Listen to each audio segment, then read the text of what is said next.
Recent deployment of the Marines, Mr. Secretary, what's the justification for using the military for civilian law enforcement purposes in L.A.? Why are you sending war fighters to cities to interact with civilians? Every American citizen deserves to live in a community that's safe, and ICE agents need to be able to do their job. They're being attacked for doing their job, which is deporting illegal criminals.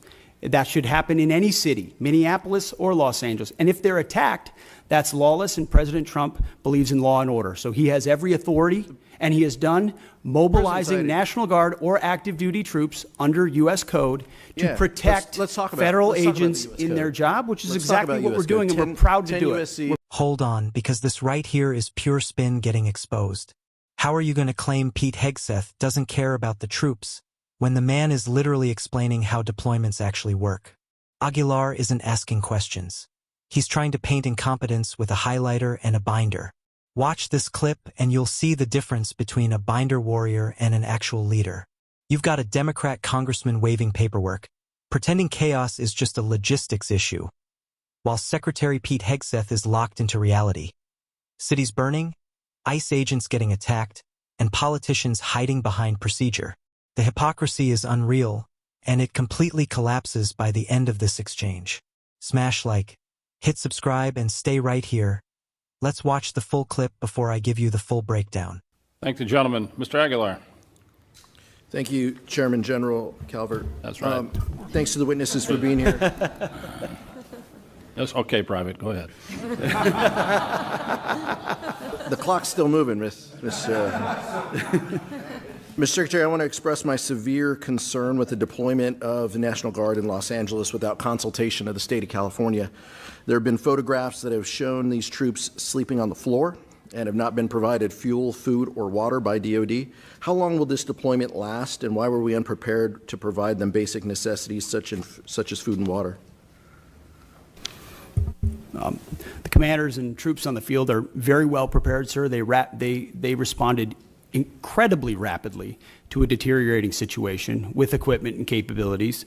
We have made sure from the top down, as a Secretary of Defense who's been in a unit holding riot shields outside the White House during the chaos of the summer of 2020. I know what it's like to be immediately deployed into a situation like that. There are moments where you make do as best you can temporarily, but we are ensuring they're housed, fed, water capabilities in real time from my office, because I care that much about the California Guard and the Marines and the men and women who are supporting our ICE agents on the ground. You should check it's with your true office. Every day, and that's a disingenuous attack that misrepresents how much we care about our troops and what they're doing to defend ICE agents. I'm not going to take the fact that we don't care about the troops. Nobody cares more about the troops at the top than this Secretary and the Chairman and our department. How long will the deployment last?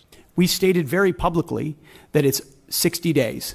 Because we want to ensure that those rioters, looters, and thugs on the other side assaulting our police officers know that we're not going anywhere. We're here to maintain the peace on behalf of law enforcement officers in Los Angeles, which Gavin Newsom won't do. What is the estimated cost of the deployment for the Guard and the Marines to L.A., and where's this funding coming from? Will it be coming from quality of life programs that affect our service members or our families? If you want to wait till I finish. Before I hand it to such as updates, housing and barracks. Before I hand it to Bryn, the insinuation that we're pulling money from housing and barracks in order to fund this is disingenuous and incorrect. I'm just asking. Bryn can give you the numbers. Absolutely. So the current estimated cost is $134 million, which is largely just TDY costs, travel, housing, food, etc.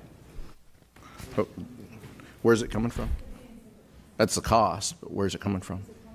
Out of their O&M accounts. With the most recent deployment of the Marines, Mr. Secretary, what's the justification for using the military for civilian law enforcement purposes in L.A.? Why are you sending war fighters to cities to interact with civilians? Every American citizen deserves to live in a community that's safe, and ICE agents need to be able to do their job. They're being attacked for doing their job, which is deporting illegal criminals. That should happen in any city, Minneapolis or Los Angeles. And if they're attacked, That's lawless, and President Trump believes in law and order. So he has every authority, and he has done mobilizing National Guard or active duty troops under U.S. code to protect federal agents in their job, which is exactly what we're doing, and we're proud to do it. We're proud to do it. 10 U.S.C. of the U.S. Code 12406 as a legal basis that the president used cites 3 examples and circumstances for the Guard: invasion by a foreign nation, rebellion or dangerous rebellion against the authority of the government of the United States, or the president is unable with regular forces to execute the laws of the United States. Which authority is triggered here to justify the use? I don't know. You just read it yourself, and people can listen themselves, but it sounds like all 3 to me. If you've got millions of illegals and you don't know where they're coming from, they're waving flags from foreign countries and assaulting police officers and law enforcement officers, that's a problem. The laws of the United States? No, the governor of California is unable to execute the laws of the United States. The president, you said all 3 governor of the California has failed to protect his people, along with the mayor of Los Angeles, and so President Trump has said he will protect our agents, and our Guard and Marines are proud to do it. The law also says, Mr. Secretary, that the orders for these purposes shall be issued through governors of the states.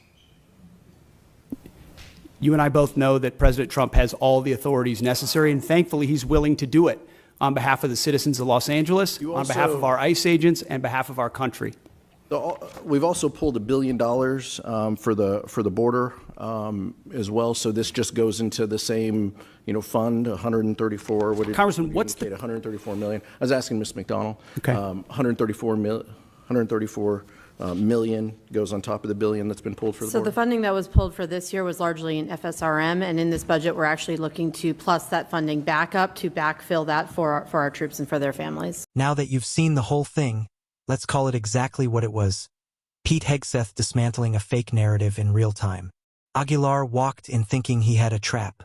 Photos of troops on the floor, dramatic concern about food and water, the usual routine. The implication was clear: paint Republicans as reckless and uncaring. That plan died instantly the moment Hegseth reminded the room he's actually been there. While these guys were writing emails in 2020, he was holding riot shields in the middle of real chaos. That's credibility you can't fake.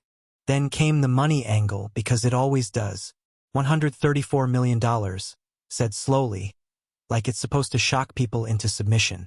As if securing American cities and protecting federal agents is some kind of luxury expense.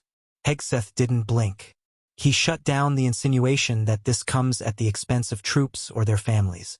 Democrats love spending trillions on everything except law and order, but suddenly they're budget hawks when it comes to stopping riots.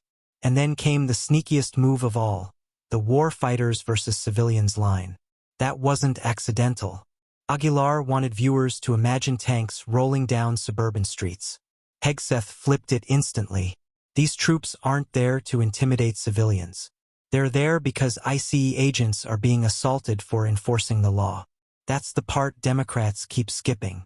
If local leaders did their jobs, none of this would be necessary. But the knockout punch was the legal question. Aguilar thought reading Title 10 out loud was going to end the conversation.